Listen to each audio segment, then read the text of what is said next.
ਸਤਿ ਸ਼੍ਰੀ ਅਕਾਲ। ਤੁਸੀਂ ਜੁੜੇ ਹੋਏ ਹੋ ਪੰਜਾਬੀ ਰੇਡੀਓ ਯੂਐਸਏ ਦੇ ਨਾਲ ਤੇ ਮੈਂ ਹਾਂ ਪ੍ਰਵੀਨ ਸ਼ਰਮਾ ਲੈ ਕੇ ਹਾਜ਼ਰ ਹਾਂ ਪ੍ਰੋਗਰਾਮ ਖਬਰ ਤੇ ਨਜ਼ਰ। ਪੰਜਾਬੀ ਰੇਡੀਓ ਯੂਐਸਏ ਨੇ ਇਸ ਵੇਲੇ ਤੁਸੀਂ ਸੁਣ ਰਹੇ ਹੋ AM FM ਸਟੇਸ਼ਨਸ ਦੇ ਨਾਲ ਰੇਡੀਓ ਸੈੱਟ ਤੇ ਨੈਟ ਤੇ mobile app social media platforms Facebook YouTube ਤੇ ਸੁਣ ਰਹੇ ਹੋ ਸਾਰੇ ਹੀ ਦਰਸ਼ਕਾਂ ਦਾ ਪ੍ਰੋਗਰਾਮ ਖਬਰ ਤੇ ਨਜ਼ਰ ਦੇ ਵਿੱਚ ਸਵਾਗਤ ਹੈ। ਖਬਰ ਤੇ ਨਜ਼ਰ ਪ੍ਰੋਗਰਾਮ ਅੱਜ ਸਾਲ 2023 ਦੀ 30 ਜੂਨ ਦਾ ਪ੍ਰੋਗਰਾਮ ਹੈ ਤੇ ਦਿਨ ਅੱਜ ਸ਼ੁੱਕਰਵਾਰ ਹੈ। ਪ੍ਰੋਗਰਾਮ ਦੇ ਵਿੱਚ ਖਬਰਾਂ ਤੇ ਜਾਣਕਾਰੀਆਂ ਸਾਂਝੀਆਂ ਕਰਨ ਦੇ ਲਈ ਮੇਰੇ ਨਾਲ ਜੁੜ ਚੁੱਕੇ ਨੇ ਗੁਰਪ੍ਰੀਤ ਸਿੰਘ।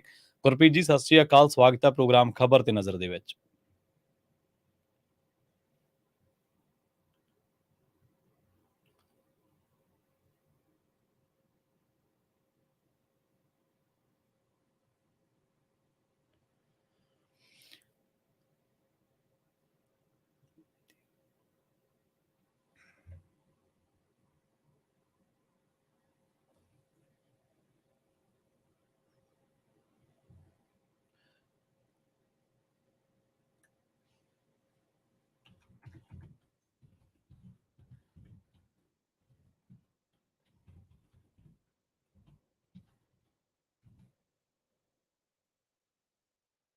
ਗੁਰਪ੍ਰੀਤ ਜੀ, ਤੁਹਾਡੀ ਆਵਾਜ਼ ਮੇਰੇ ਤੱਕ ਨਹੀਂ ਪਹੁੰਚ ਰਹੀ, ਸੋ ਕਿਰਪਾ ਕਰਕੇ ਜੇ ਤੁਸੀਂ ਕੋਈ ਤਕਨੀਕੀ ਖਾਮੀ ਤਾਂ ਉਹਦੇ ਤੇ ਨਜ਼ਰ ਮਾਰ ਲਓ। ਜੀ ਜੀ ਜੀ ਜੀ ਹਾਂਜੀ, ਹੁਣ ਤੁਸੀਂ ਕੰਟੀਨਿਊ ਕਰੋ ਜੀ। ਜੀ ਸਤਿ ਸ਼੍ਰੀ ਅਕਾਲ ਸਾਰਿਆਂ ਨੂੰ, ਪਿਆਰ ਭਰੀ ਸਤਿ ਸ਼੍ਰੀ ਅਕਾਲ ਜੀ। ਜੀ ਜੀ ਖਬਰਾਂ ਦੇ ਵਿੱਚ ਅੱਗੇ ਵੱਲੋਂ ਤੋਂ ਪਹਿਲਾਂ ਧੰਨਵਾਦ ਕਰਦੇ ਚੱਲੀਏ ਸਪਾਂਸਰਸ ਦਾ, ਜਿਹੜੇ ਜ਼ਰੀਆ ਬਣਦੇ ਨੇ ਇਹਨਾਂ ਪ੍ਰੋਗਰਾਮਾਂ ਨੂੰ ਤੁਹਾਡੇ ਤੱਕ ਪਹੁੰਚਾਉਣ ਦੇ ਲਈ। ਖਾਲਸਾ ਇੰਸ਼ੋਰੈਂਸ ਏਜੰਸੀ ਵਾਲੇ, ਜਿਨ੍ਹਾਂ ਤੋਂ ਤੁਸੀਂ ਹਰ ਤਰੀਕੇ ਦੀ ਇੰਸ਼ੋਰੈਂਸ ਲੈ ਸਕਦੇ ਹੋ। ਇੰਸ਼ੋਰੈਂਸ ਬਾਰੇ ਪਤਾ ਕਰਨ ਲਈ ਇਹਨਾਂ ਦਾ ਨੰਬਰ ਹੈ 408 272 2500। ਇਹ ਪਿਛਲੇ 32 ਸਾਲਾਂ ਤੋਂ ਇੰਸ਼ੋਰੈਂਸ ਦੇ ਵਿੱਚ ਸ਼ਾਨਦਾਰ ਸੇਵਾਵਾਂ ਦੇ ਰਹੇ ਨੇ। ਅਮਰੀਕਾ ਭਰ ਦੇ ਵਿੱਚ ਇੰਸ਼ੋਰੈਂਸ ਕਰਦੇ ਨੇ। ਟਰਕੀਅਨ ਇਮੀਗ੍ਰੇਸ਼ਨ ਲਾ ਫਰਮ ਵਾਲੇ ਜੇ ਟਰਕੀਅਨ ਅਟਾਰਨੀ ਟਰਕੀਅਨਾਂ ਦੇ ਨਾਲ ਤੁਸੀਂ US ਇਮੀਗ੍ਰੇਸ਼ਨ ਬਾਬਤ ਕੋਈ ਵੀ ਸਲਾਹ ਕਰਨੀ ਹੈ, ਕੋਈ ਵੀ ਸਵਾਲ ਪੁੱਛਣਾ, ਤੇ ਇਹਨਾਂ ਦਾ ਨੰਬਰ ਹੈ 415 909 0503। ਜੀਕੇ ਤਨੋਟਾ Yuba City, Baljinder Singh Nijjar Woodland, Paramjit ਕੌਰੰਗੀ ਵੈਕਾਵਿਲ, ਹਰਨੇਕ ਸਿੰਘ ਪਾਬਲਾ ਇੰਡੀਅਨ ਕੰਜ਼ੀਰੈਂਟਨ GL ਨਿਊ ਵਾਲੇ ਟਰੱਕ ਵਾਸ਼ ਕਰਦੇ ਨੇ, ਆਇਲ ਚੇਂਜ ਕਰਦੇ ਨੇ, 에ਅਰ ਬ੍ਰੇਕਾਂ ਦਾ ਕੰਮ ਤਸੱਲੀ ਬਖਸ਼ ਕਰਵਾ ਸਕਦੇ। ਨਵੇਂ ਪੁਰਾਣੇ ਟਾਇਰ ਵੀ ਇਹਨਾਂ ਤੋਂ ਮਿਲਦੇ ਨੇ। ਲੋਕੇਸ਼ਨ ਸੈਂਟਰ ਨੇਲਾ ਦੀ ਨੀਮਾ ਸਹੋਤਾ ਦੇ ਨਾਲ ਗੱਲ ਕੀਤੀ ਜਾ ਸਕਦੀ ਹੈ 209 277 0113 ਤੇ ਬੂਟਾ ਸਿੰਘ ਰਾਣੀਪੁਰ ਫ੍ਰੈਜ਼ਨੋ ਤੋਂ। ਇਹਨਾਂ ਸਾਰੇ ਹੀ ਸਪਾਂਸਰ ਦਾ ਬਹੁਤ ਬਹੁਤ ਧੰਨਵਾਦ। ਤੇ ਜੇਕਰ ਤੁਸੀਂ ਵੀ ਪੰਜਾਬੀ ਰੇਡੀਓ USA ਦੇ ਇਹਨਾਂ ਪ੍ਰੋਗਰਾਮਾਂ ਨੂੰ ਸਪਾਂਸਰ ਕਰਨਾ ਚਾਹੁੰਦੇ ਹੋ ਤਾਂ ਸਟੂਡੀਓ ਦਾ ਨੰਬਰ ਹੈ 408 272 5200। ਜੀ ਗੁਰਪ੍ਰੀਤ ਜੀ।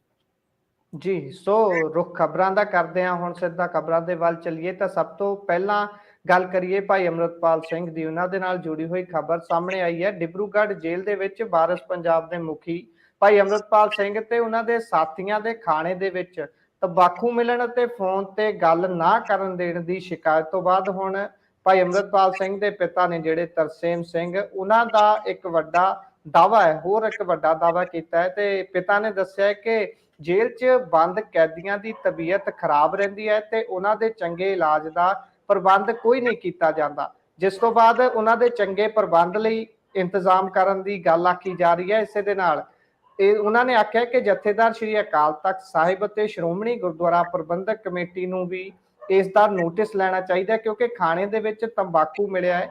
ਇਸ ਨੂੰ ਬਹੁਤ ਗੰਭੀਰਤਾ ਦੇ ਨਾਲ ਲੈਣ ਦੀ ਲੋੜ ਹੈ। ਸੋ ਪਿਤਾ ਨੇ ਕਿਹਾ ਕਿ ਜੇਲ੍ਹ ਦੇ ਵਿੱਚ ਸਾਰੇ ਸਿੱਖ ਜਿਹੜੇ ਨੇ ਬੰਦ ਨੇ, ਉਹ ਅੰਮ੍ਰਿਤਧਾਰੀ ਨੇ ਤੇ ਉਹਨਾਂ ਨੂੰ ਵੱਖ ਤੋਂ ਖਾਣਾ ਬਣਾਉਣ ਦੀ ਇਜਾਜ਼ਤ ਵੀ ਮਿਲਣੀ ਚਾਹੀਦੀ ਹੈ। ਇਸ ਲਈ ਵੀ ਉਹਨਾਂ ਨੇ ਆਖਿਆ ਤੇ ਉਹਨਾਂ ਨੇ ਪੰਜਾਬ ਸਰਕਾਰ ਤੇ ਪ੍ਰਸ਼ਾਸਨ ਨੂੰ ਵੀ ਇਹ ਗੱਲ ਆਖੀ ਹੈ ਕਿ ਉਹ ਫੋਨ ਅਤੇ ਖਾਣਾ ਇਹਨਾਂ ਦੋਨਾਂ ਦੀ ਇਜਾਜ਼ਤ ਦੇਣ, ਖਾਣਾ ਅਲੱਗ ਤੋਂ ਬਣਾਉਣ ਦੀ ਅਤੇ ਫੋਨ ਤੇ ਗੱਲ ਕਰਨ ਦੀ। ਪਰ ਦੂਸਰੇ ਪਾਸੇ ਜਿਹੜੇ DG ਨੇ ਡਿਬਰੂਗੜ੍ਹ ਜੇਲ੍ਹ ਦੇ, ਉਹਨਾਂ ਦਾ ਕਹਿਣਾ ਹੈ ਕਿ ਜੇਲ੍ਹ ਦਾ ਜਿਹੜਾ ਮੈਨੂਅਲ ਆ ਉਹਦੇ ਮੁਤਾਬਕ ਇਹ ਇਜਾਜ਼ਤ ਬਿਲਕੁਲ ਨਹੀਂ ਦਿੱਤੀ ਜਾ ਸਕਦੀ। ਪਰ ਜੇਲ੍ਹ ਦੇ ਵਿੱਚ ਭੁੱਖ ਹੜਤਾਲ ਵਾਲੇ ਮਾਮਲੇ ਦੀ ਜਿਹੜੀ ਗੱਲ ਕਰੀਏ ਤਾਂ ਤਰਸੇਮ ਸਿੰਘ ਹੋਣਾ ਦਾ ਕਹਿਣਾ ਹੈ ਕਿ ਉਹਨਾਂ ਦੀ ਨੂੰਹ ਨੇ, ਕਿਰਨਦੀਪ ਕੌਰ ਹੋਣੇ, ਉਹਨਾਂ ਨੂੰ ਦੱਸਿਆ ਕਿ ਅਮਰਿਤਪਾਲ ਸਿੰਘ ਤੇ ਉਹਨਾਂ ਦੇ ਸਾਥੀਆਂ ਨੇ ਭੁੱਖ ਹੜਤਾਲ ਕਰਨ ਦਾ ਫੈਸਲਾ ਲਿਆ ਸੀ, ਪਰ ਇਸ ਤੋਂ ਬਾਅਦ ਜੇਲ੍ਹ ਦੇ ਅਧਿਕਾਰੀਆਂ ਨੇ ਸਿੱਖ ਕੈਦੀਆਂ ਨਾਲ ਮੁਲਾਕਾਤ ਕੀਤੀ ਤੇ ਇਹ ਮਾਮਲਾ ਹੁਣ ਸੁਲਝਾਇਆ ਜਾ ਰਿਹਾ ਹੈ। ਬਾਕੀ ਉਹਨਾਂ ਦਾ ਕਹਿਣਾ ਹੈ ਕਿ ਇਸ ਤੋਂ ਵੱਧ ਮੇਰੇ ਕੋਲ ਕੋਈ ਜਾਣਕਾਰੀ ਨਹੀਂ ਹੈ, ਪਰ ਉਹਨਾਂ ਨੇ SGPC ਨੂੰ ਕਿਤੇ ਨਾ ਕਿਤੇ ਇਹ ਜ਼ਰੂਰ ਆਖਿਆ ਕਿ ਉਹਨਾਂ ਨੂੰ ਇਸ ਵੱਲ ਧਿਆਨ ਦੇਣਾ ਚਾਹੀਦਾ ਹੈ। ਸੋ ਡਿਬਰੂਗੜ੍ਹ ਜੇਲ੍ਹ ਦੇ ਜਿਹੜੇ DG ਨੇ, ਉਹਨਾਂ ਨੇ ਜੇਲ੍ਹ ਵਿੱਚ ਬੰਦ ਕੈਦੀਆਂ ਦੀ ਭੁੱਖ ਹੜਤਾਲ ਤੇ ਜਾਣਕਾਰੀ ਦਾ ਖੰਡਨ ਕੀਤਾ। ਉਹਨਾਂ ਕਿਹਾ ਕਿ ਅਸਾਮ ਦੇ ਜੇਲ੍ਹ ਮੈਨੂਅਲ ਦੇ ਹਿਸਾਬ ਦੇ ਨਾਲ ਕਿਸੇ ਵੀ ਕੈਦੀ ਨੂੰ ਜੇਲ੍ਹ ਵਿੱਚੋਂ ਮੋਬਾਈਲ ਦੇ ਜ਼ਰੀਏ ਗੱਲਬਾਤ ਕਰਨ ਦੀ ਬਿਲਕੁਲ ਇਜਾਜ਼ਤ ਨਹੀਂ ਹੁੰਦੀ। ਸਿਰਫ ਪਰਿਵਾਰ ਜਿਹੜਾ ਹੈ ਹਫ਼ਤੇ 'ਚ ਇੱਕ ਵਾਰ ਉਹਨਾਂ ਨੂੰ ਇਜਾਜ਼ਤ ਹੁੰਦੀ ਹੈ ਮਿਲਣ ਦੀ। ਉਧਰ SP ਨੇ ਕਿਹਾ ਹੈ ਕਿ ਉਹਨਾਂ ਨੂੰ ਇਹ ਖਬਰ ਮਿਲੀ ਸੀ 29 ਜੂਨ ਨੂੰ। ਕਿਰਨਦੀਪ ਕੌਰ ਜਦੋਂ ਪਤੀ ਅੰਮ੍ਰਿਤਪਾਲ ਸਿੰਘ ਨੂੰ ਮਿਲਣ ਆਏ ਸਨ ਤਾਂ ਉਹ ਜੇਲ੍ਹ ਬਾਹਰ ਹੜਤਾਲ ਤੇ ਬੈਠਣਾ ਚਾਹੁੰਦੀ ਸੀ, ਪਰ ਉਹਨਾਂ ਨੂੰ ਰੋਕ ਦਿੱਤਾ ਗਿਆ ਸੀ। ਸੋ ਇਹੋ ਜੀ ਖਬਰ ਹੈ। ਸੋ ਜੀ ਮਿੰਟੂ ਜੀ, ਜੀ ਜੀ, ਪ੍ਰਵੀਨ ਜੀ। ਜੀ, ਬਿਲਕੁਲ ਜੀ। ਪਿਛਲੇ ਦਿਨਾਂ ਦੇ ਵਿੱਚ ਭਾਈ ਅੰਮ੍ਰਿਤਪਾਲ ਸਿੰਘ ਜੀ ਦੀ ਸਿਹਤ ਨੂੰ ਲੈ ਕੇ ਵੀ ਕਈ ਤਰ੍ਹਾਂ ਦੀਆਂ ਖਬਰਾਂ ਆਪਾਂ ਸੁਣਦੇ ਰਹੇ, ਪਰ ਉਹਨਾਂ ਖਬਰਾਂ ਨੂੰ ਲੈ ਕੇ ਜਿਹੜਾ ਪ੍ਰਚਾਰ ਸੀਗਾ, ਉਹ ਬਾਅਦ ਦੇ ਵਿੱਚ ਉਸ ਪ੍ਰਚਾਰ ਨੂੰ ਉਦੋਂ ਲਗਾਮ ਲੱਗੀ ਜਦੋਂ ਉਹਨਾਂ ਦੇ ਧਰਮ ਪਤਨੀ ਜੀ ਜਿਹੜੇ ਉਹਨਾਂ ਨੂੰ ਮਿਲ ਕੇ ਆਏ, ਕਿਰਨਦੀਪ ਜੀ, ਤੇ ਉਸ ਤੋਂ ਬਾਅਦ ਉਹਨਾਂ ਨੇ ਕਿਹਾ ਕਿ ਉਹਨਾਂ ਦੀ ਜਿਹੜੀ ਮਾਨਸਿਕ ਹਾਲਤ ਹੈ ਉਹ ਬਿਲਕੁਲ ਠੀਕ ਹੈ। ਬਹੁਤ ਸਾਰੇ ਲੋਕਾਂ ਨੇ ਇਸ ਬਾਬਤ ਖਬਰਾਂ ਵੀ ਚਲਾਤੀਆਂ ਸਨ, ਔਰ ਜਿਹੜੀਆਂ ਪੁਸ਼ਟ ਖਬਰਾਂ ਚੱਲੀਆਂ ਉਹਦੇ ਲਈ ਜਿਹੜਾ ਉਹ ਲੋਕ ਜ਼ਿੰਮੇਵਾਰ ਨੇ, ਜਿਨ੍ਹਾਂ ਨੇ ਇਹਨਾਂ ਗੱਲਾਂ ਦੇ ਉੱਤੇ ਬਿਨਾਂ ਕਿਸੇ ਪੁਖਤਾ ਜਾਣਕਾਰੀ ਤੋਂ ਜਿਹੜਾ ਉਹ ਭੰਡੀ ਪ੍ਰਚਾਰ ਜਿਹੜਾ ਕੀਤਾ। ਅਗਲੀ ਜੀ ਖਬਰ ਅਮਰੀਕਾ ਤੋਂ ਆ। ਅਮਰੀਕਾ ਦੇ ਵਿੱਚ ਇੱਕ ਪੰਜਾਬੀ ਨੌਜਵਾਨ ਦੀ ਜਿਹੜੀ ਆ ਮੌਤ ਹੋ ਗਈ ਹੈ। ਅਮਰੀਕਾ ਦੇ ਸੂਬੇ ਕੈਲੀਫੋਰਨੀਆ ਦੇ ਵਿੱਚ ਪੰਜਾਬ ਦਾ ਰਹਿਣ ਵਾਲਾ ਪੰਜਾਬ ਦੇ ਪਿੰਡ ਦੇ ਸ਼ੇਰਪੁਰ ਦਾ ਇੱਕ ਨੌਜਵਾਨ ਦਿਲ ਦਾ ਦੌਰਾ ਪੈਣ ਕਰਕੇ ਅਮਰੀਕਾ ਦੇ ਵਿੱਚ ਜਿਹੜੇ ਆਪਣੇ ਸਵਾਸ ਆ ਉਹ ਤਿਆਗ ਗਿਆ। ਮ੍ਰਿਤਕ ਦੀ ਪਛਾਣ ਗੁਰਪ੍ਰੀਤ ਸਿੰਘ ਸਿੱਧੂ ਵਜੋਂ ਹੋਈ ਹੈ, ਜਿਸ ਦੀ ਉਮਰ 31 ਸਾਲ ਦੱਸੀ ਗਈ ਹੈ। ਪਤਾ ਲੱਗਿਆ ਹੈ ਕਿ ਗੁਰਪ੍ਰੀਤ ਸਿੰਘ ਅਮਰੀਕਾ ਜਾਣ ਤੋਂ ਪਹਿਲਾਂ ਪੰਜਾਬ ਦੇ ਵਿੱਚ ਟੈਕਸੀ ਚਲਾਉਣ ਦਾ ਕੰਮ ਕਰਦਾ ਸੀ। ਪਰਿਵਾਰ ਦੇ ਮੁਤਾਬਕ 2 ਕੁ ਮਹੀਨੇ ਪਹਿਲਾਂ ਉਹ ਅਮਰੀਕਾ ਪਹੁੰਚਿਆ ਸੀ ਤੇ ਉਸ ਦੇ ਜਾਣਕਾਰ ਪਰਿਵਾਰ ਨੇ ਉਸ ਨੂੰ ਸਟੋਰ ਦੇ ਵਿੱਚ ਕੰਮ ਵੀ ਜਿਹੜਾ ਉਹ ਦੇ ਦਿੱਤਾ ਸੀ। ਉਹਨਾਂ ਦੱਸਿਆ ਕਿ ਗੁਰਪ੍ਰੀਤ ਦੀ ਆਪਣੇ ਪਿਤਾ ਰਣਜੀਤ ਸਿੰਘ ਸਿੱਧੂ ਦੇ ਨਾਲ ਗੱਲਬਾਤ ਵੀ ਹੋਈ ਸੀ। ਉਸ ਤੋਂ ਬਾਅਦ ਹੁਣ ਇਸ ਪਰਿਵਾਰ ਨੇ ਤੇ ਇਲਾਕਾ ਨਿਵਾਸੀਆਂ ਨੇ ਪੰਜਾਬ ਸਰਕਾਰ ਨੂੰ ਅਪੀਲ ਕੀਤੀ ਹੈ ਕਿ ਮ੍ਰਿਤਕ ਨੌਜਵਾਨ ਦੀ ਦੇਹ ਨੂੰ ਪੰਜਾਬ ਲਿਆਉਣ ਦੇ ਲਈ ਉਪਰਾਲੇ ਜਿਹੜੇ ਆ ਉਹ ਕੀਤੇ ਜਾਣ। ਸੋ ਇਹ ਬੜੀ ਸੋਗਮਈ ਖਬਰ ਜਿਹੜੀ ਹੈ ਅਮਰੀਕਾ ਦੀ ਧਰਤੀ ਤੋਂ ਆ, ਤੇ ਸ਼ੇਰਪੁਰ ਦੇ ਰਹਿਣ ਵਾਲੇ ਇੱਕ ਸ਼ੇਰਪੁਰ ਦੇ ਨੌਜਵਾਨ ਦੀ ਜਿਹੜੀ ਅਮਰੀਕਾ ਦੇ ਕੈਲੀਫੋਰਨੀਆ ਦੇ ਵਿੱਚ ਦਿਲ ਦਾ ਦੌਰਾ ਪੈਣ ਕਰਕੇ ਮੌਤ ਹੋ ਗਈ ਹੈ। ਜੀ ਜੀ, ਸੋ ਅਗਲੀ ਖਬਰ ਹਰਨਾਜ਼ ਕੌਰ ਸੰਧੂ ਹੋਣਾ ਦੇ ਨਾਲ ਜੁੜੀ ਹੋਈ ਹੈ, ਜਿਨ੍ਹਾਂ ਨੇ ਕਿ ਮਿਸ ਯੂਨੀਵਰਸ ਦਾ ਖਿਤਾਬ 2021 ਦੇ ਵਿੱਚ ਜਿੱਤਿਆ ਸੀ। ਉਹਨਾਂ ਦੇ ਪਿਤਾ ਪ੍ਰੀਤਮ ਸਿੰਘ ਦਾ ਦੇਹਾਂਤ ਹੋ ਗਿਆ। ਸ਼ੁੱਕਰਵਾਰ ਨੂੰ ਉਹਨਾਂ ਦਾ ਦੇਹਾਂਤ ਹੋਇਆ ਦੱਸਿਆ ਜਾ ਰਿਹਾ ਹੈ। ਉਹਨਾਂ ਦੀ ਖਰੜ ਦੇ ਵਿੱਚ ਦਿਲ ਦਾ ਦੌਰਾ ਪੈ ਜਾਣ ਕਾਰਨ ਮੌਤ ਹੋਈ ਦੱਸੀ ਜਾ ਰਹੀ ਹੈ। ਉਹਨਾਂ ਦੀ ਉਮਰ 57 ਸਾਲ ਦੀ ਸੀ ਤੇ ਪਰਿਵਾਰ ਦੇ ਮੁਤਾਬਕ ਉਹ ਰਾਤ ਦਾ ਖਾਣਾ ਖਾਂਦੇ ਨੇ ਤੇ ਉਸ ਤੋਂ ਬਾਅਦ ਰੋਜ਼ਾਨਾ ਦੀ ਵਾਂਗ ਉਹ ਸੌਣ ਦੇ ਲਈ ਚਲੇ ਜਾਂਦੇ ਨੇ ਤੇ ਸਵੇਰ ਨੂੰ ਜਦੋਂ ਉਹਨਾਂ ਨੂੰ ਉਠਾਉਣ ਦੀ ਕੋਸ਼ਿਸ਼ ਕੀਤੀ ਜਾਂਦੀ ਹੈ ਤਾਂ ਉਹ ਨਹੀਂ ਉੱਠਦੇ। ਉਸ ਤੋਂ ਬਾਅਦ ਉਹਨਾਂ ਦੀ ਪਤਨੀ ਦੇ ਵੱਲੋਂ ਜਦੋਂ ਉਹਨਾਂ ਨੂੰ ਉਠਾਉਣ ਦੀ ਕੋਸ਼ਿਸ਼ ਕੀਤੀ ਜਾਂਦੀ ਹੈ ਤਾਂ ਪਾਇਆ ਜਾਂਦਾ ਹੈ ਕਿ ਉਹ ਬੇਸੁੱਧ ਨੇ। ਉਹਨਾਂ ਤੋਂ ਉਸ ਤੋਂ ਬਾਅਦ ਉਹਨਾਂ ਨੂੰ ਹਸਪਤਾਲ ਲਿਜਾਇਆ ਗਿਆ, ਜਿੱਥੇ ਉਹਨਾਂ ਨੂੰ ਮ੍ਰਿਤਕ ਐਲਾਨ ਦਿੱਤਾ ਗਿਆ। ਸੋ ਹਰਨਾਜ਼ ਕੌਰ ਦੇ ਲਈ ਇਹ ਬੇहद ਮੰਦਭਾਗੀ ਖਬਰ ਹੈ। ਉਹਨਾਂ ਦੇ ਪਰਿਵਾਰ ਦੇ ਵਿੱਚ ਇਸ ਸਮੇਂ ਸੋਗ ਦੀ ਲਹਿਰ ਹੈ ਤੇ ਪ੍ਰੀਤਮ ਸਿੰਘ ਸੰਧੂ ਨੇ ਜਿਹੜੇ ਉਹ ਗੁਰਦਾਸਪੁਰ ਦੇ ਅਧੀਨ ਬਟਾਲਾ ਦੇ ਪਿੰਡ ਕੋਹਾਲੀ ਦੇ ਰਹਿਣ ਵਾਲੇ ਸਨ। ਜਦੋਂ ਹਰਨਾਜ਼ ਛੋਟੀ ਸੀ ਤਾਂ ਉਸ ਸਮੇਂ ਹੀ ਪਿਤਾ ਪ੍ਰੀਤਮ ਸਿੰਘ ਖਰੜ ਦੇ ਵਿੱਚ ਸ਼ਿਫਟ ਹੋ ਗਏ ਸੀ ਤੇ ਪਰਿਵਾਰ ਦੇ ਮੈਂਬਰ ਹਾਲੇ ਵੀ ਕੋਹਾਲੀ ਦੇ ਵਿੱਚ ਰਹਿ ਰਹੇ ਨੇ। ਜਿਸ ਸਮੇਂ 2021 ਦੇ ਵਿੱਚ ਹਰਨਾਜ਼ ਕੌਰ ਸੰਧੂ ਨੇ ਇਹ ਖਿਤਾਬ ਜਿੱਤਿਆ ਸੀ, ਉਸ ਸਮੇਂ ਵੀ ਪਿੰਡ ਦੇ ਵਿੱਚ ਉਹਨਾਂ ਦੇ ਬਹੁਤ ਸਾਰੀਆਂ ਵੀਡੀਓ ਸਾਹਮਣੇ ਆਈਆਂ ਸੀ, ਜਿੱਥੇ ਜਸ਼ਨ ਦਾ ਮਾਹੌਲ ਸੀ। ਉਹਨਾਂ ਦੇ ਪਰਿਵਾਰਕ ਜੀਆਂ ਦੇ ਨਾਲ ਵੱਖ-ਵੱਖ ਅਦਾਰਿਆਂ ਦੇ ਵੱਲੋਂ ਜਾ ਕੇ ਗੱਲਬਾਤ ਕੀਤੀ ਜਾ ਰਹੀ ਸੀ, ਹਰਨਾਜ਼ ਕੌਰ ਦੇ ਬਾਰੇ ਜਾਣਿਆ ਜਾ ਰਿਹਾ ਸੀ। ਸੋ ਦੱਸਿਆ ਜਾ ਰਿਹਾ ਹੈ ਕਿ ਜਦੋਂ ਸਵੇਰੇ ਪ੍ਰੀਤਮ ਸੰਧੂ ਹੁਣੀ ਨਹੀਂ ਉੱਠੇ ਤਾਂ ਪਰਿਵਾਰ ਨੇ ਉਹਨਾਂ ਨੂੰ ਪ੍ਰਾਈਵੇਟ ਹਸਪਤਾਲ 'ਚ ਦਾਖਲ ਕਰਵਾਇਆ, ਪਰ ਡਾਕਟਰ ਨੇ ਮੌਕੇ ਤੇ ਹੀ ਉਹਨਾਂ ਨੂੰ ਮ੍ਰਿਤਕ ਐਲਾਨ ਦਿੱਤਾ ਜੀ। ਡਾਕਟਰ ਨੇ ਦੱਸਿਆ ਕਿ ਉਹਨਾਂ ਦਾ ਦਿਲ ਦਾ ਦੌਰਾ ਪੈਣ ਦੇ ਕਾਰਨ ਹੀ ਮੌਤ ਹੋਈ ਹੈ। ਸੋ ਧੀ ਉਹਨਾਂ ਦੀ ਉਸ ਸਮੇਂ ਹਰਨਾਜ਼ ਕੌਰ ਸੰਧੂ ਜਿਹੜੇ ਸੀ ਉਹ ਮੁੰਬਈ ਦੇ ਵਿੱਚ ਸੀ ਤੇ ਜਿਵੇਂ ਹੀ ਉਹਨਾਂ ਨੂੰ ਇਹ ਖਬਰ ਮਿਲੀ ਹੈ ਤਾਂ ਉਹ ਉਸੇ ਹੀ ਵੇਲੇ ਉੱਥੋਂ ਵਾਪਸ ਪਰਤੇ ਨੇ ਤੇ ਆਪਣੇ ਪਿਤਾ ਦੇ ਦੇਹਾਂਤ ਤੋਂ ਬਾਅਦ ਉਹ ਖਾਸੇ ਸੋਗ ਦੇ ਵਿੱਚ ਨੇ, ਦੁੱਖ ਦੇ ਵਿੱਚ ਨੇ। ਜੀ ਅਗਲੀ ਖਬਰ ਦੇ ਵੱਲ ਵਧੀਏ ਤੇ ਅਗਲੀ ਖਬਰ ਜਿਹੜੀ ਆ ਉਹ ਸਿੱਧੂ ਮੂਸੇਵਾਲਾ ਜਿਹੜਾ ਨੌਜਵਾਨ ਪੰਜਾਬੀ ਗਾਇਕ ਸੀ ਉਹਦੇ ਕਤਲ ਕੇਸ ਦੇ ਨਾਲ ਜੁੜੀ ਹੋਈ ਹੈ।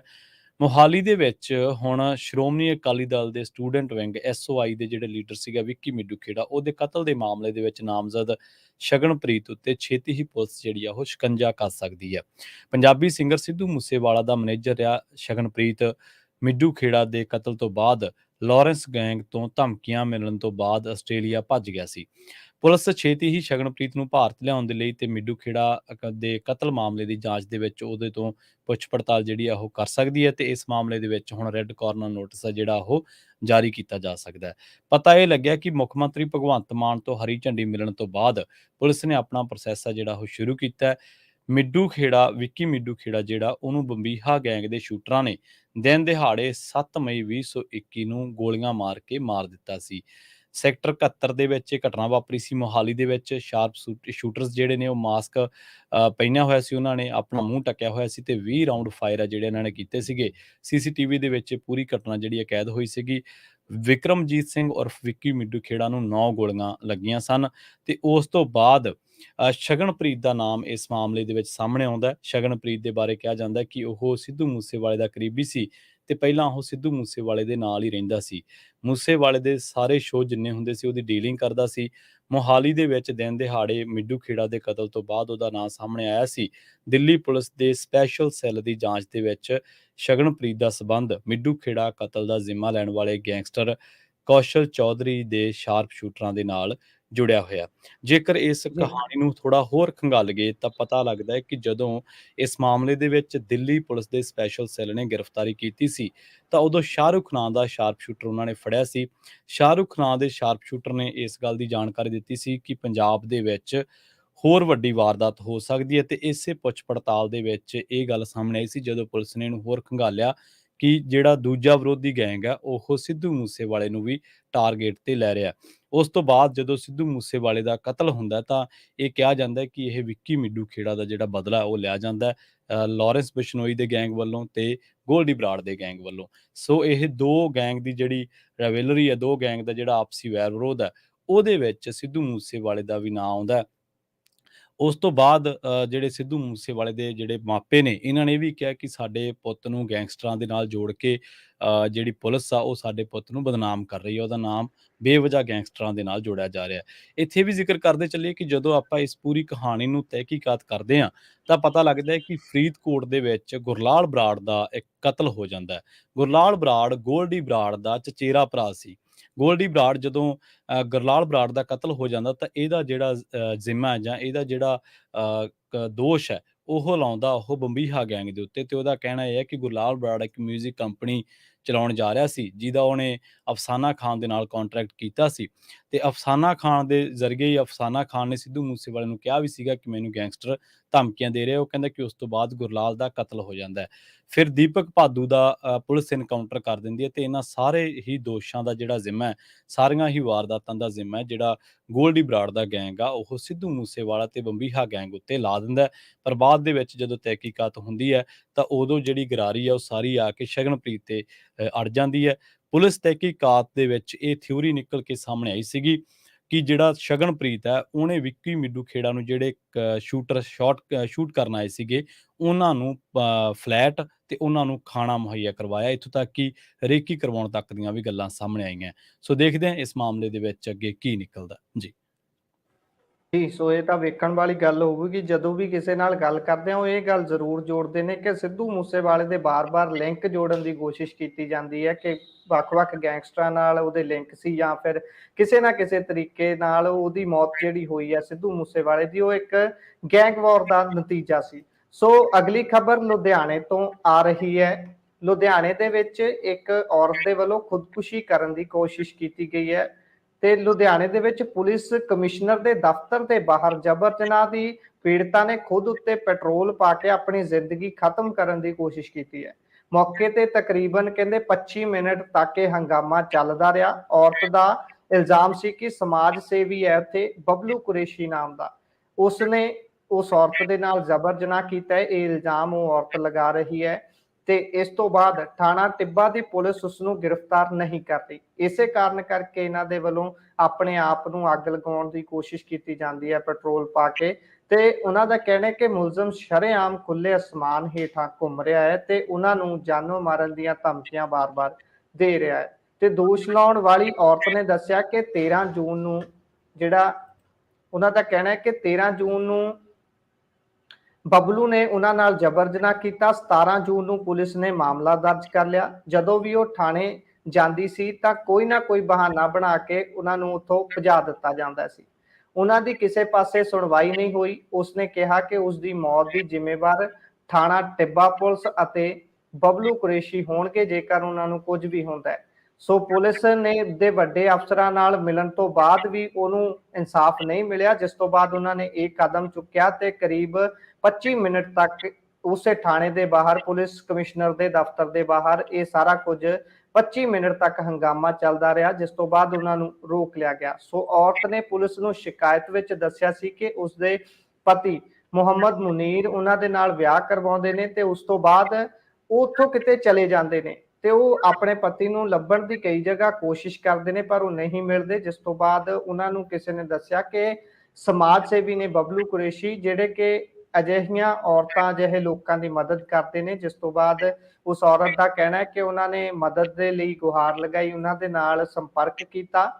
2-3 ਵਾਰ ਉਹਨਾਂ ਦੇ ਨਾਲ ਗੱਲਬਾਤ ਹੁੰਦੀ ਹੈ ਤੇ ਉਸ ਤੋਂ ਬਾਅਦ ਬਬਲੂ ਕੁਰੈਸ਼ੀ ਉਹਨਾਂ ਨੂੰ ਘਰ ਬੁਲਾਉਂਦੇ ਨੇ ਤੇ ਉਸ ਔਰਤ ਦੇ ਦੱਸਣ ਮੁਤਾਬਕ ਉਹਨਾਂ ਦਾ ਕਹਿਣਾ ਹੈ ਕਿ ਘਰ ਬੁਲਾ ਕੇ ਉਹਨਾਂ ਦੇ ਨਾਲ ਜਬਰ ਜਨਾਹ ਕੀਤਾ ਗਿਆ ਹੈ। ਇਸ ਗੱਲ ਤੋਂ ਬਾਅਦ ਇਹ ਸਾਰਾ ਕੁਝ ਹੋਇਆ ਹੈ ਤੇ ਉਹਨਾਂ ਦਾ ਕਹਿਣਾ ਹੈ ਕਿ ਨਾ ਗ੍ਰਿਫਤਾਰ ਕਰਨ ਕਰਕੇ, ਉਹਨਾਂ ਨੂੰ ਇਨਸਾਫ ਨਾ ਮਿਲਣ ਕਰਕੇ ਉਹਨਾਂ ਦੇ ਵੱਲੋਂ ਇਹ ਕਦਮ ਚੁੱਕਿਆ ਗਿਆ ਸੀ। ਜੀ ਜੀ ਗੁਰਪ੍ਰੀਤ ਜੀ, ਵੇਲਾ ਹੋ ਚੱਲਿਆ ਇਸ ਪ੍ਰੋਗਰਾਮ ਖਬਰ ਤੇ ਨਜ਼ਰ ਦੇ ਵਿੱਚ ਇੱਕ ਬ੍ਰੇਕ ਦੇ ਲਈ ਰੁਕਣ ਦਾ। ਜਲਦ ਵਾਪਸੀ ਕਰਾਂਗੇ ਇੱਕ ਬ੍ਰੇਕ ਤੋਂ ਬਾਅਦ। ਜੁੜੇ ਰਹੋ ਪੰਜਾਬੀ ਰੇਡੀਓ USA ਦੇ ਨਾਲ।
ਬ੍ਰੇਕ ਤੋਂ ਬਾਅਦ ਇੱਕ ਵਾਰ ਮੁੜ ਤੋਂ ਤੁਹਾਡਾ ਸਾਰਿਆਂ ਦਾ ਸਵਾਗਤ ਹੈ ਪ੍ਰੋਗਰਾਮ ਖਬਰ ਤੇ ਨਜ਼ਰ ਦੇ ਵਿੱਚ। ਤੁਸੀਂ ਜੁੜੇ ਹੋਏ ਹੋ ਪੰਜਾਬੀ ਰੇਡੀਓ ਯੂਐਸਏ ਦੇ ਨਾਲ ਤੇ ਮੇਰੇ ਨਾਲ ਇੱਕ ਵਾਰ ਮੁੜ ਤੋਂ ਜੁੜ ਚੁੱਕੇ ਨੇ ਗੁਰਪ੍ਰੀਤ ਸਿੰਘ ਜੀ।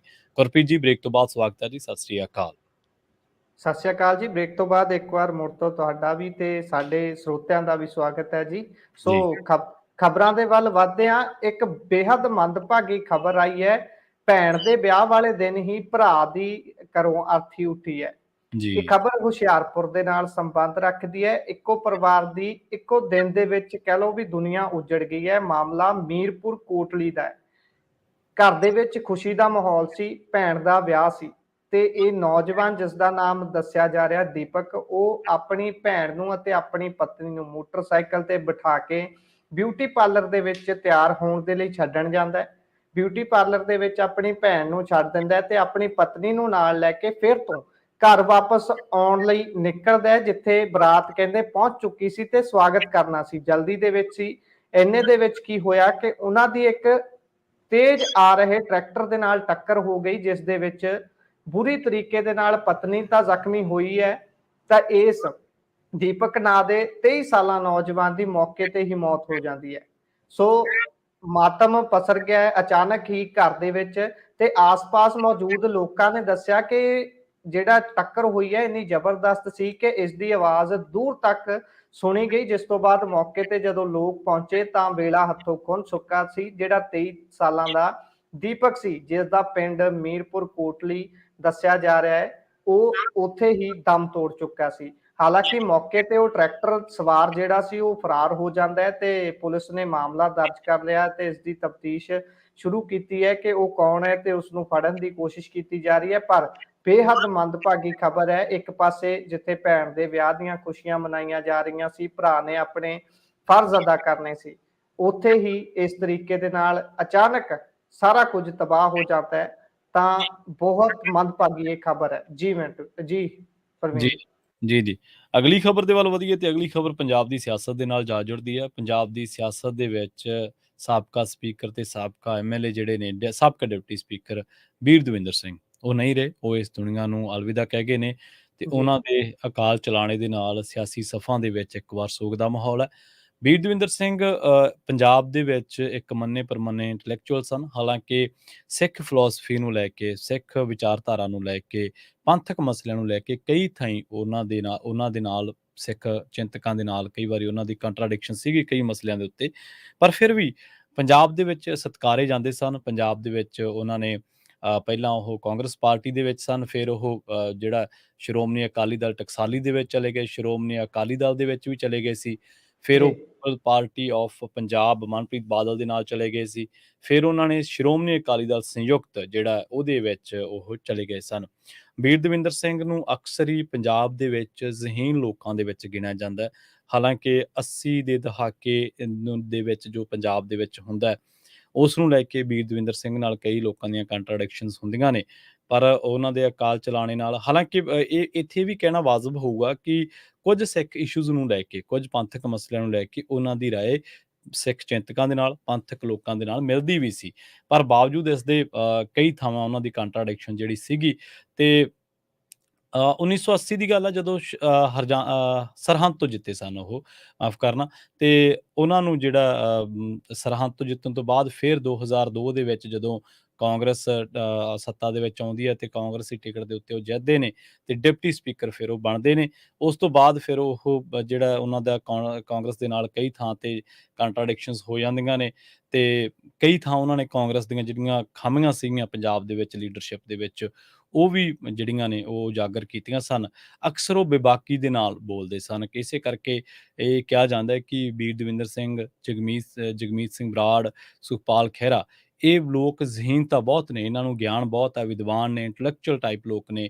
ਚਲੋ ਖਹਿਰਾ ਤਾਂ ਹੋਰ ਕਿਸਮ ਦੇ ਇਨਸਾਨ ਨੇ, ਪਰ ਭਾਸ਼ਣ ਕਲਾ ਜਿਹੜੀ ਕਿ ਇੱਕ ਪੋਲੀਟੀਕਲ ਲੀਡਰ ਨੂੰ ਲੋਕਾਂ ਦੇ ਨਾਲ ਰਾਬਤਾ ਕਰਾਉਣ ਦੇ ਵਿੱਚ ਬਹੁਤ ਮਦਦਗਾਰ ਹੁੰਦੀ ਹੈ। ਜਿਵੇਂ ਭਗਵੰਤ ਮਾਨ ਇੱਕ ਕਰਾਊਡ ਪੁੱਲਰ ਨੇ। ਭਗਵੰਤ ਮਾਨ ਆਮ ਆਦਮੀ ਪਾਰਟੀ ਦੇ ਉਹਨਾਂ ਪਹਿਲੇ 5 ਬੁਲਾਰਿਆਂ ਦੇ ਵਿੱਚੋਂ ਨੇ ਜਿਹੜੇ ਲੋਕਾਂ ਨੂੰ ਖਿੱਚਦੇ ਨੇ। ਨਵਜੋਤ ਸਿੱਧੂ ਉਹਨਾਂ ਦੇ ਵਿੱਚੋਂ ਇੱਕ ਨੇ। ਤਾਂ ਬੀਰ ਦਵਿੰਦਰ ਸਿੰਘ ਜਿਹੜੇ ਸੀਗੇ, ਗੁਰਪ੍ਰੀਤ ਸਿੰਘ ਜੀ, ਉਹ ਨਵਜੋਤ ਸਿੱਧੂ ਨਾਲੋਂ ਵੀ ਇੱਕ ਬਾਕਮਾਲ ਬਿਹਤਰੀਨ ਸ਼ੈਲੀ, ਕਹਿੰਦੇ ਨਾ, ਇੱਕ ਸੰਜੀਦਾ ਕਿਸਮ ਦੀ ਸ਼ੈਲੀ, ਉਹਨਾਂ ਦਾ ਇੱਕ ਸ਼ਬਦ ਬੰਦੇ ਨੂੰ ਸਮਝ ਆਉਂਦਾ ਸੀ।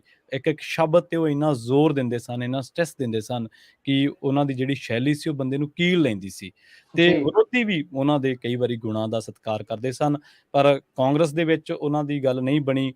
ਬਾਅਦ ਦੇ ਵਿੱਚ ਸ਼੍ਰੋਮਣੀ ਅਕਾਲੀ ਦਲ ਦੇ ਵਿੱਚ ਰਹੇ 2008 ਤੋਂ ਲੈ ਕੇ 10 ਤੱਕ, ਨਹੀਂ ਗੱਲ ਬਣੀ। 10 ਦੇ ਵਿੱਚ ਮਨਪ੍ਰੀਤ ਬਾਦਲ ਦੇ ਨਾਲ ਆਏ, ਨਹੀਂ ਗੱਲ ਬਣੀ। ਸ਼੍ਰੋਮਣੀ ਅਕਾਲੀ ਦਲ ਟਕਸਾਲੀ ਦੇ ਵਿੱਚ ਚਲੇ ਗਏ, ਨਹੀਂ ਜੀ ਗੱਲ ਬਣੀ। ਸ਼੍ਰੋਮਣੀ ਅਕਾਲੀ ਦਲ ਦੇ ਵਿੱਚ ਚਲੇ ਗਏ, ਨਹੀਂ ਗੱਲ ਬਣੀ।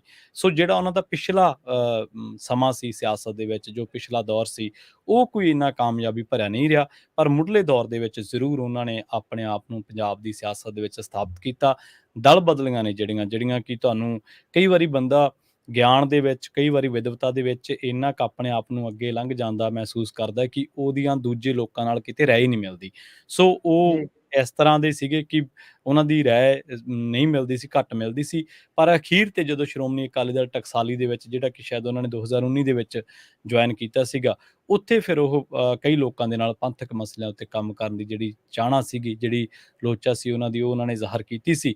ਤੇ ਜੀ ਹੁਣ ਉਹਨਾਂ ਨੂੰ ਬੜੀ ਘਾਤਕ ਬਿਮਾਰੀ ਜਿਹੜੀ ਲੱਗ ਗਈ ਸੀਗੀ ਕੈਂਸਰ ਦੇ ਕਰਕੇ। ਅੱਜ ਸਵੇਰ ਦੇ ਸਮੇਂ, ਕੈਲੀਫੋਰਨੀਆ ਦੇ ਸਵੇਰ ਦੇ ਸਮੇਂ ਜਿਹੜੀ ਉਹਨਾਂ ਦੀ ਮੌਤ ਹੋਈ ਹੈ। ਸੋ ਉਸ ਤੋਂ ਬਾਅਦ ਉਹਨਾਂ ਨੂੰ ਜਿਹੜੇ ਲੋਕ ਉਹਨਾਂ ਨੂੰ ਪਿਆਰ ਕਰਦੇ ਸਨ, ਸਿਆਸੀ ਸਫਾਂ ਦੇ ਵਿੱਚ ਸੋਗ ਦਾ ਜਿਹੜਾ ਮਾਹੌਲ ਹੈ। ਜੀ ਜੀ, ਸੋ ਪੀਜੀਆਈ ਦੇ ਵਿੱਚ ਕਹਿੰਦੇ ਨੇ ਉਹਨਾਂ ਨੇ ਦਮ ਤੋੜਿਆ ਹੈ। ਸੋ ਬੇਹੱਦ ਮੰਦਭਾਗੀ ਖਬਰ ਪੰਜਾਬ ਦੀ ਸਿਆਸਤ ਦੇ ਲਈ ਹੈ। ਸੋ ਅਗਲਾ ਰੁਖ ਕਰੀਏ, ਪੰਜਾਬ ਦੇ ਵਿੱਚ ਜਿਹੜਾ ਮੁਫਤ ਖੋਰੀ ਦਾ ਜਿਹੜਾ ਚੱਲਿਆ ਹੋਇਆ ਹੈ ਰੁਝਾਨ, ਉਸ ਦੇ ਵਿੱਚ ਪੰਜਾਬ ਦੇ ਵਿੱਚ ਜਦੋਂ ਭਗਵੰਤ ਮਾਨ ਹੁਣੀ ਮੁੱਖ ਮੰਤਰੀ ਬਣਦੇ ਨੇ ਤੇ ਜਿਹੜਾ ਉਹਨਾਂ ਨੇ ਪਹਿਲਾਂ ਵਾਅਦਾ ਕੀਤਾ ਸੀ ਕਿ 300 ਯੂਨਿਟ ਮੁਫਤ ਕਰਨੀ ਹੈ, ਸੋ 300 ਯੂਨਿਟ ਆਖਰਕਾਰ ਉਹਨਾਂ ਨੇ ਮੁਫਤ ਕਰਤੀ। ਕਹਿੰਦੇ ਸੀ ਮੈਨੂੰ ਪਤਾ ਹੈ ਪੈਸੇ ਕਿੱਥੋਂ ਕਮਾਉਣੇ ਨੇ ਤੇ ਕਿੱਦਾਂ ਸਾਰਾ ਸਰਕਲ ਚਲਾਉਣਾ ਹੈ, ਖਜ਼ਾਨਾ ਖਾਲੀ ਨਹੀਂ ਹੈ।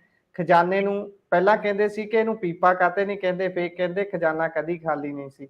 ਸੋ 300 ਯੂਨਿਟ ਤੱਕ ਖਪਤ ਦਿਖਾਉਣ ਲਈ ਮੀਟਰਾਂ ਦੇ ਨਾਲ ਹੁਣ ਛੇੜਛਾੜ ਹੋਣੀ ਸ਼ੁਰੂ ਹੋ ਗਈ ਹੈ। ਜਿਹੜੇ ਮੀਟਰਾਂ 'ਚ 600 ਯੂਨਿਟ ਮੁਫਤ ਦਿੱਤੀ ਜਾ ਰਹੀ ਹੈ, ਉਸ ਤੋਂ ਵੀ ਜ਼ਿਆਦਾ ਹੁਣ ਵਰਤਣ ਦੀ ਕੋਸ਼ਿਸ਼ ਹੋ ਰਹੀ ਹੈ। ਇਹ ਮਾਮਲਾ ਸਾਹਮਣੇ ਆਇਆ, ਕਹਿੰਦੇ 1 ਸਾਲ 'ਚ ਬਿਜਲੀ ਚੋਰੀ ਦੇ ਮਾਮਲੇ 48% ਵੱਧ ਗਏ ਨੇ। ਹੁਣ ਕਈ ਘਰੇਲੂ ਖਪਤਕਾਰ 2 ਮਹੀਨੇ ਵਿੱਚ 600 ਯੂਨਿਟ ਤੋਂ ਵੱਧ ਦੀ ਖਪਤ ਨੂੰ ਰੋਕਣ ਦੇ ਲਈ ਮੀਟਰਾਂ ਦੇ ਨਾਲ ਲਗਾਤਾਰ ਛੇੜਛਾੜ ਕਰਕੇ ਬਿਜਲੀ ਚੋਰੀ ਕਰ ਰਹੇ ਨੇ। ਚੈਕਿੰਗ ਦੇ ਦੌਰਾਨ ਪਾਵਰਕਾਮ ਨੇ ਕਈ ਅਜਿਹੇ ਕੇਸ ਫੜੇ ਨੇ ਜਿਨ੍ਹਾਂ ਦੇ ਵਿੱਚ ਫ੍ਰੀਕੁਐਂਸੀ ਸਰਕਟਾਂ ਨਾਲ ਛੇੜਛਾੜ ਕੀਤੀ ਗਈ ਸੀ ਤੇ ਜਿਸ ਦੇ ਨਾਲ ਬਿਜਲੀ ਦੀ ਜਿਹੜੀ ਬਿਜਲੀ ਫੂਕਣ ਦੀ ਰਫ਼ਤਾਰ ਹੈ ਮੀਟਰ ਦੀ, ਉਸਨੂੰ 33% ਤੱਕ ਘੱਟ ਕਰ ਦਿੱਤਾ ਜਾਂਦਾ ਸੀ, ਜਿਸ ਦੇ ਨਾਲ ਬਿਜਲੀ ਤਾਂ ਫੂਕੀ ਜਾਂਦੀ ਸੀ ਪਰ ਉਸ ਦੇ ਜਿਹੜੇ ਰੀਡਿੰਗ ਸੀ ਉਹ ਬਹੁਤ ਘੱਟ ਸਪੀਡ ਦੇ ਨਾਲ ਅੱਗੇ ਤੁਰਦੀ ਸੀ ਤੇ ਇਸ ਤਰੀਕੇ ਦੇ ਨਾਲ ਬਿਜਲੀ ਚੋਰੀ ਕਰਨ ਦੇ ਬਹੁਤ ਸਾਰੇ ਮਾਮਲੇ ਸਾਹਮਣੇ ਆਏ ਨੇ। ਉਸ ਸਮੇਂ ਵੀ ਖਬਰਾਂ ਨੇ ਬੇਹੱਦ ਚਰਚਾ ਫੜੀ ਸੀ ਜਦੋਂ ਇਹ ਮੁਫਤ 600 ਯੂਨਿਟ ਕੀਤੀ ਗਈ ਸੀ ਤਾਂ ਸੂਬੇ ਦੇ ਵਿੱਚ ਉਸ ਸਮੇਂ ਕਹਿੰਦੇ ਤੇਜ਼ੀ ਦੇ ਨਾਲ ਨਵੇਂ ਕਨੈਕਸ਼ਨ ਲੱਗੇ ਸੀ। ਸੂਬੇ 'ਚ 87% ਜਿਹੜਾ ਸਰਕਾਰ ਦਾ ਕਹਿਣਾ ਹੈ ਕਿ ਲੋਕਾਂ ਦੇ ਖਪਤਕਾਰਾਂ ਦੇ ਬਿੱਲ ਜਿਹੜੇ ਨੇ ਜ਼ੀਰੋ ਆ ਰਹੇ ਨੇ। 1 ਸਾਲ ਦੇ ਵਿੱਚ ਰਿਕਾਰਡ 3,32,655 ਨਵੇਂ ਕਨੈਕਸ਼ਨਾਂ 'ਚ ਵਾਧਾ ਹੋਇਆ ਹੈ। ਬਹੁਤ ਸਾਰੇ ਲੋਕਾਂ ਨੇ ਸਕੀਮ ਦਾ ਲਾਭ ਲੈਣ ਲਈ ਆਪਣੇ ਪਰਿਵਾਰਕ ਜੀਆਂ ਦੇ ਨਾਮ ਤੇ ਵੱਖ-ਵੱਖ ਕਨੈਕਸ਼ਨ ਲਵਾਏ।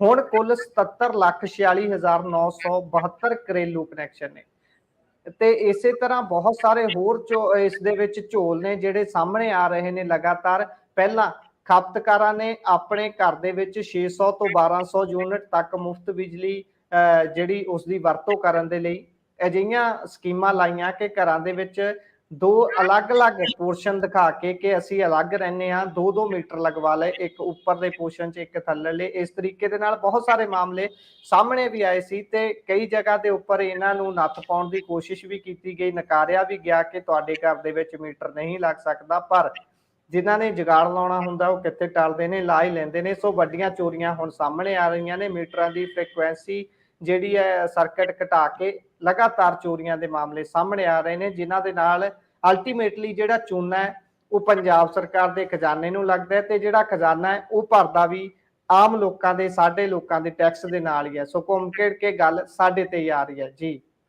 ਜੀ ਅਗਲੀ ਗੱਲ ਕਰੀਏ ਸਮਾਰਟ ਰਾਸ਼ਨ ਕਾਰਡ ਦੀ। ਸਮਾਰਟ ਰਾਸ਼ਨ ਕਾਰਡ ਨੂੰ ਲੈ ਕੇ ਅਕਸਰ ਹੀ ਪੰਜਾਬ ਦੇ ਵਿੱਚ ਇੱਕ ਘਚੋਲਾ ਜ਼ਰੂਰ ਰਹਿੰਦਾ ਹੈ ਕਿ ਪੰਜਾਬ ਦੇ ਵਿੱਚ ਕਈ ਆਰਥਿਕ ਤੌਰ ਤੇ ਸਮਰੱਥ ਲੋਕ ਨੇ ਜਿਹੜੇ ਉਹ ਇਹਨਾਂ ਚੀਜ਼ਾਂ ਦਾ ਲਾਭ ਉਠਾਉਂਦੇ ਨੇ, ਜਦ ਕਿ ਇਹ ਮਿਲਣੀਆਂ ਉਹਨਾਂ ਨੂੰ ਚਾਹੀਦੀਆਂ ਨੇ ਜਿਹੜੇ ਹੱਕਦਾਰ ਨੇ।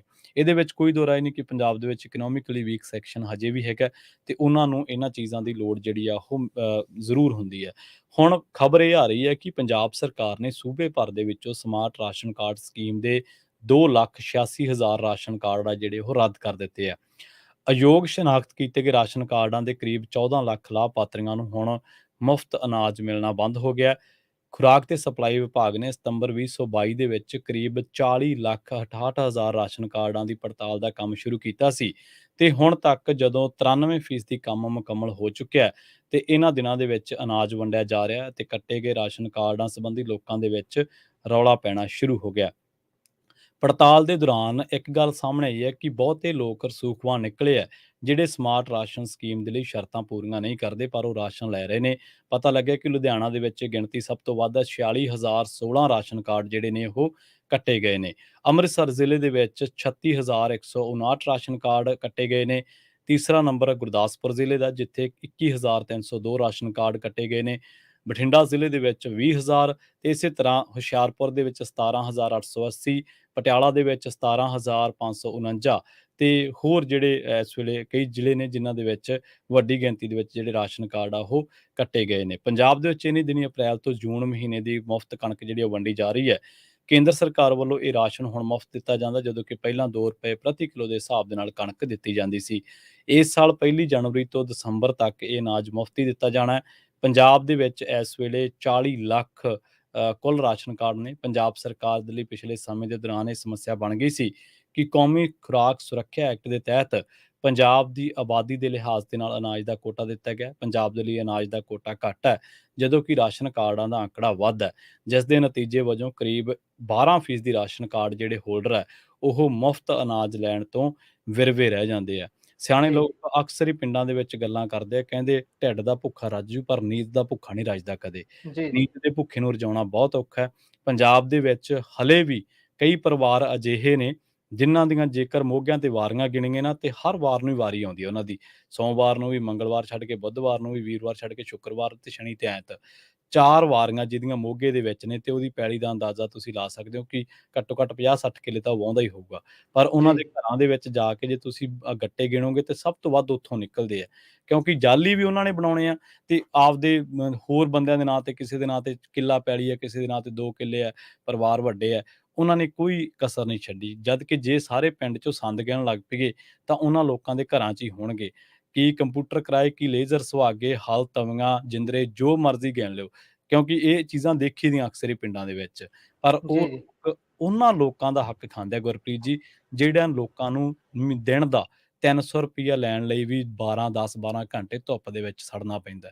ਉਹ ਉਹਨਾਂ ਲੋਕਾਂ ਦਾ ਜਿਹੜਾ ਉਹ ਹੱਕ ਖਾਂਦੇ ਆ। ਸੋ ਇਹ ਠੀਕ ਹੈ, ਪਾਰਟੀਬਾਜ਼ੀ ਵੀ ਬਥੇਰੀ ਹੁੰਦੀ ਹੈ। ਕਾਂਗਰਸੀਆਂ ਨੇ ਬਥੇਰੇ ਅਕਾਲੀਆਂ ਦੇ ਰਾਸ਼ਨ ਕਾਰਡ ਜਿਹੜੇ ਉਹਨਾਂ ਤੇ ਲੀਕ ਮਾਰੀ ਹੈ ਤੇ ਅਕਾਲੀਆਂ ਨੇ ਬਥੇਰੇ ਕਾਂਗਰਸੀਆਂ ਤੇ ਲੀਕ ਮਾਰੀ ਹੈ। ਜੇਕਰ ਹੁਣ ਪੰਜਾਬ ਸਰਕਾਰ ਨੇ ਇਹਨਾਂ ਲੋਕਾਂ ਦੇ 2,86,000 ਬੰਦੇ ਦਾ ਰਾਸ਼ਨ ਕਾਰਡ ਰੱਦ ਕੀਤਾ ਤੇ ਜਿਨ੍ਹਾਂ ਨੇ ਚੀਕਾਂ ਪੈ ਰਹੀਆਂ ਨੇ, ਜੇ ਤਾਂ ਸਮਰੱਥ ਲੋਕਾਂ ਦੀਆਂ ਪੈ ਰਹੀਆਂ ਨੇ ਤਾਂ ਉਹਨਾਂ ਦਾ ਤਾਂ ਕੋਈ ਚੱਕਰ ਨਹੀਂ ਹੋਣਾ ਚਾਹੀਦਾ। ਪਰ ਕਿਸੇ ਜਿਹੜੇ ਲੋੜਵੰਦ ਹੈ ਉਹਦੇ ਨਾਲ ਧੱਕਾ ਨਾ ਹੋਵੇ, ਚਾਹੇ ਉਹ ਪੋਲੀਟੀਕਲੀ ਧੱਕਾ ਹੋਵੇ ਤੇ ਚਾਹੇ ਉਹ ਕਿਸੇ ਅਫਸਰ ਦੀ ਅਣਗਹਿਲੀ ਹੋਵੇ। ਯੋਗ ਬੰਦੇ ਨੂੰ ਰਾਸ਼ਨ ਜਿਹੜਾ ਉਹਦਾ ਲੋੜਵੰਦ ਹੈ, ਜਿਹੜਾ ਉਹਦਾ ਹੱਕਦਾਰ ਆ, ਉਹਨੂੰ ਜ਼ਰੂਰ ਮਿਲਣਾ ਚਾਹੀਦਾ। 2 ਵੀਡੀਓ ਦਾ ਤੁਹਾਨੂੰ ਮੈਂ ਹਵਾਲਾ ਦੇ ਦੇਣਾ। ਜਦੋਂ ਪੰਜਾਬ ਸਰਕਾਰ ਬਣੀ ਸੀ, ਪਹਿਲੀ ਵੀਡੀਓ ਇੱਕ ਬੰਦਾ ਬਹੁਤ ਮਹਿੰਗੀ ਕਾਰ ਦੇ ਵਿੱਚ ਗੱਟੇ ਰੱਖ ਰਿਹਾ ਸੀ ਤੇ ਜਦੋਂ ਉਹਨੂੰ ਪੁੱਛਿਆ ਗਿਆ ਕਿ ਭਾਈ ਤੂੰ ਵੀ ਰਾਸ਼ਨ ਲੈਣਾ, ਉਹ ਕਹਿੰਦਾ ਹਾਂਜੀ ਤੇ ਗੱਡੀ ਉਹ 13-14 ਲੱਖ ਦੀ ਸੀ। ਤੇ ਇਸੇ ਤਰ੍ਹਾਂ ਇੱਕ ਬੀਬੀ ਜਿਹੜੀ ਕਹਿੰਦੀ ਸੀ ਮੇਰਾ ਰਾਸ਼ਨ ਕਾਰਡ ਕੱਟ ਦਿੱਤਾ ਤੇ ਮੈਨੂੰ ਅਨਾਜ ਨਹੀਂ ਮਿਲਦਾ, ਮੈਨੂੰ ਮੁਫਤ ਅਨਾਜ ਨਹੀਂ ਮਿਲਦਾ। ਉਹ ਬੀਬੀ ਕਹਿੰਦੀ ਮੈਂ 5 ਮਹੀਨਿਆਂ ਤੋਂ ਮਗਰ ਫਿਰਦੀ ਇਹਨਾਂ ਦੇ। ਤੇ ਉਹ ਦਿਹਾੜੀਦਾਰ ਮਜ਼ਦੂਰ ਪਰਿਵਾਰ ਦੀ ਇੱਕ ਬੀਬੀ ਸੀਗੀ ਜਿਹੜੀ ਕਿ ਅਸਲ ਦੇ ਵਿੱਚ ਲੋੜਵੰਦ ਸੀਗੀ। ਸੋ ਇਹ ਸਕੀਮ ਗਰੀਬਾਂ ਵਾਸਤੇ ਹੈ, ਲੋੜਵੰਦਾਂ ਵਾਸਤੇ ਹੈ। ਪਰ ਜੇਕਰ ਕੋਈ ਰੱਜਿਆ ਪੁੱਜਿਆ ਸਮਰੱਥ ਵੀ ਆਪਣੇ ਆਪ ਨੂੰ ਗਰੀਬ ਕਹਿ ਕੇ ਇਸ ਸਕੀਮ ਦਾ ਲਾਹਾ ਲੈ ਰਿਹਾ ਜਾਂ ਪੋਲੀਟੀਕਲ ਅਪਰੋਚ ਦਾ ਲਾਹਾ ਲੈ ਰਿਹਾ ਤੇ ਇੱਕ ਵਾਰੀ ਉਹਨੂੰ ਆਪਣੀ ਪੀੜ੍ਹੀ ਥੱਲੇ ਸੋਟਾ ਮਾਰਨ ਦੀ ਜ਼ਰੂਰ ਲੋੜ ਹੈ। ਜੀ, ਸੋ ਜਿਹੜੀ ਉਹ ਵੀਡੀਓ ਸੀ ਜਿਸ ਦੇ ਵਿੱਚ ਇੱਕ ਮਹਿੰਗੀ ਗੱਡੀ, ਮਰਸੀਡੀਜ਼ ਗੱਡੀ ਦੱਸਦੇ ਨੇ, ਉਸ ਦੇ ਵਿੱਚ ਉਹ ਅਨਾਜ ਲੈਣ ਦੇ ਲਈ ਪਹੁੰਚੇ ਹੋਏ ਸੀ ਤੇ ਜਦੋਂ ਬਾਅਦ ਦੇ ਵਿੱਚ ਮੀਡੀਆ ਨੇ ਉਹਨਾਂ ਤੱਕ ਪਹੁੰਚ ਕੀਤੀ ਸੀ, ਉਹਨਾਂ ਨੇ ਆਖਿਆ ਕਿ ਇਹ ਗੱਡੀ ਮੇਰੀ ਨਹੀਂ ਸੀ, ਮੈਂ ਮੰਗਵੀਂ ਕਿਸੇ ਦੀ ਲੈ ਕੇ ਗਿਆ ਸੀ, ਆਪਣੇ ਦੋਸਤ ਦੀ, ਤੇ ਸਿਰਫ ਦਾਣੇ ਚੱਕਣ ਦੇ ਲਈ ਗਿਆ ਸੀ। ਹਾਲਾਂਕਿ ਉਹਨਾਂ ਦੇ ਆਲੇ ਦੁਆਲੇ ਪਿੰਡ ਦੇ ਲੋਕ ਦੱਸਦੇ ਨੇ ਕਿ ਉਹ ਗੱਡੀ ਵੀ ਉਹਨਾਂ ਦੀ ਸੀ ਕਿ ਉਹ ਦਾਣੇ ਵੀ ਉਹਨਾਂ ਦੇ ਹੀ ਸੀ। ਤੇ ਬੀਬੀ ਦੀ ਜਿਹੜੀ ਗੱਲ ਕਰਦੇ ਆ, ਉਹਨਾਂ ਦੇ ਹੰਝੂ, ਬਹੁਤਿਆਂ ਨੇ ਉਹ ਵੀਡੀਓ ਦੇਖੀ ਹੋਊਗੀ, ਉਹਨਾਂ ਦੇ ਹੰਝੂ ਡਿੱਗ ਰਹੇ ਸੀ ਉਸ ਵੀਡੀਓ ਦੇ ਵਿੱਚ। ਸੋ ਜਿਹੜੀ ਵੀ ਚੀਜ਼ ਸਰਕਾਰ ਦੇ ਵੱਲੋਂ ਪਹੁੰਚਾਈ ਜਾਂਦੀ ਹੈ ਲੋਕਾਂ ਦੇ ਤੱਕ, ਉਹ ਲੋੜਵੰਦ ਜਿਹੜਾ ਹੈ, ਜਿਸ ਦਾ ਜਿਹੜਾ ਮੇਨ ਹੱਕਦਾਰ ਹੈ, ਉਹਦੇ ਤੱਕ ਹੀ ਪਹੁੰਚਣੀ ਚਾਹੀਦੀ ਹੈ। ਸੋ ਆਖਰੀ ਗੱਲ ਕਰ ਲਈਏ ਐਸਜੀਪੀਸੀ ਦੇ ਨਾਲ ਸੰਬੰਧਿਤ, ਸ਼੍ਰੋਮਣੀ ਗੁਰਦੁਆਰਾ ਪ੍ਰਬੰਧਕ ਕਮੇਟੀ ਜਲਦੀ ਗ੍ਰਹਿ ਮੰਤਰੀ ਅਮਿਤ ਸ਼ਾਹ ਨੂੰ ਮਿਲਣ ਜਾ ਰਹੀ ਹੈ। ਇਸ ਲਈ ਪੰਥਕ ਸੋਚ ਵਾਲੇ ਸੰਗਠਨਾਂ ਦੀ ਰਾਏ ਲਈ ਜਾ ਰਹੀ ਹੈ ਤੇ ਉਹਨਾਂ ਨੂੰ ਇਕੱਠਿਆ ਕੀਤਾ ਜਾ ਰਿਹਾ ਹੈ। ਗ੍ਰਹਿ ਮੰਤਰੀ ਸ਼ਾਹ ਨੂੰ ਮਿਲ ਕੇ ਐਸਜੀਪੀਸੀ ਪੰਜਾਬ ਸਰਕਾਰ ਵੱਲੋਂ ਵਿਧਾਨ ਸਭਾ ਦੇ ਵਿੱਚ ਪਾਸ ਕੀਤੇ ਗਏ ਜਿਹੜਾ ਸਿੱਖ ਗੁਰਦੁਆਰਾ ਐਕਟ 1925 ਸੋਧ ਬਿੱਲ ਮਾਮਲੇ ਦੇ ਵਿੱਚ ਹੈ, ਉਸ 'ਚ ਦਖਲ ਦੀ ਮੰਗ ਕਰੇਗੀ। ਤੇ ਜ਼ਿਕਰਯੋਗ ਹੈ ਕਿ ਬੀਤੇ ਦਿਨੀ ਪੰਜਾਬ ਵਿਧਾਨ ਸਭਾ ਦੇ ਵਿਸ਼ੇਸ਼ ਸੈਸ਼ਨ ਦੇ ਵਿੱਚ ਪੰਜਾਬ ਸਰਕਾਰ ਵੱਲੋਂ ਸਿੱਖ ਗੁਰਦੁਆਰਾ ਐਕਟ 1925 ਦੇ ਵਿੱਚ ਸੋਧ ਜਿਹੜੀ ਸੀ ਉਹ ਮਨਜ਼ੂਰ ਕੀਤੀ ਗਈ ਸੀ, ਪਰ ਐਸਜੀਪੀਸੀ ਨੇ ਇਸ ਦਾ ਵਿਰੋਧ ਕੀਤਾ ਅਤੇ ਇਸ ਨੂੰ ਸਿੱਖ ਗੁਰਦੁਆਰਾ ਐਕਟ 1925 ਦੀ ਉਲੰਘਣਾ ਕਰਾਰ ਦਿੱਤਾ ਸੀ। ਐਸਜੀਪੀਸੀ ਦੇ ਪ੍ਰਧਾਨ ਐਡਵੋਕੇਟ ਹਰਜਿੰਦਰ ਸਿੰਘ ਧਾਮੀ ਜਿਹੜੇ ਨੇ, ਉਹਨਾਂ ਮੁਤਾਬਕ ਸਿੱਖ ਗੁਰਦੁਆਰਾ ਐਕਟ 1925 ਵਿੱਚ ਕੋਈ ਵੀ ਸੋਧ ਪ੍ਰਬੰਧਕ ਕਮੇਟੀ ਦੀ ਮਨਜ਼ੂਰੀ ਤੋਂ ਬਿਨਾਂ ਕੀਤੀ ਹੀ ਨਹੀਂ ਜਾ ਸਕਦੀ ਤੇ ਐਸਜੀਪੀਸੀ ਨੇ ਪੰਜਾਬ ਸਰਕਾਰ ਵੱਲੋਂ ਵਿਧਾਨ ਸਭਾ ਵਿੱਚ ਪਾਸ ਕੀਤੇ ਐਕਟ ਦੇ ਖਿਲਾਫ 26 ਜੂਨ ਨੂੰ ਵਿਸ਼ੇਸ਼ ਇਜਲਾਸ ਵੀ ਬੁਲਾਇਆ ਸੀ, ਜਿਸ ਵਿੱਚ ਐਸਜੀਪੀਸੀ ਨੇ ਪੰਜਾਬ ਵਿਧਾਨ ਸਭਾ ਵਿੱਚ ਪਾਸ ਕੀਤੇ ਗਏ ਐਕਟ ਨੂੰ ਮੰਨਣ ਤੋਂ ਸਾਫ਼ ਇਨਕਾਰ ਕਰ ਦਿੱਤਾ ਸੀ। ਇਸ ਦੇ ਬਾਅਦ ਐਸਜੀਪੀਸੀ ਪ੍ਰਧਾਨ ਪੰਜਾਬ ਦੇ ਰਾਜਪਾਲ ਨੂੰ ਵੀ ਮਿਲੇ ਸੀ, ਜਿੱਥੇ ਰਾਜਪਾਲ ਬਨਵਾਰੀ ਲਾਲ ਪੁਰੋਹਿਤ ਨੇ ਪ੍ਰਧਾਨ ਹਰਜਿੰਦਰ ਸਿੰਘ ਧਾਮੀ ਹੋਣਾ ਨੂੰ ਭਰੋਸਾ ਦਿੱਤਾ ਸੀ ਉਹ ਕਿ ਨਿਯਮਾਂ ਦੇ ਮੁਤਾਬਿਕ ਹੀ ਸਾਰਾ ਕੁਝ ਕਰਨਗੇ ਅਤੇ ਜਿੰਨਾ ਚਿਰ ਉਹਨਾਂ ਨੂੰ ਇੱਕ ਕੁਝ ਕਲੀਅਰੈਂਸ ਨਹੀਂ ਹੁੰਦੀ ਕਿ ਕੀ ਸਹੀ ਹੈ ਕੀ ਗਲਤ, ਉਹਨਾਂ ਚਿਰ ਉਹ ਉਸ ਤੇ ਦਸਤਖਤ ਨਹੀਂ ਕਰਨਗੇ ਤੇ ਉਸ ਨੂੰ ਅੱਗੇ ਨਹੀਂ ਭੇਜਣਗੇ।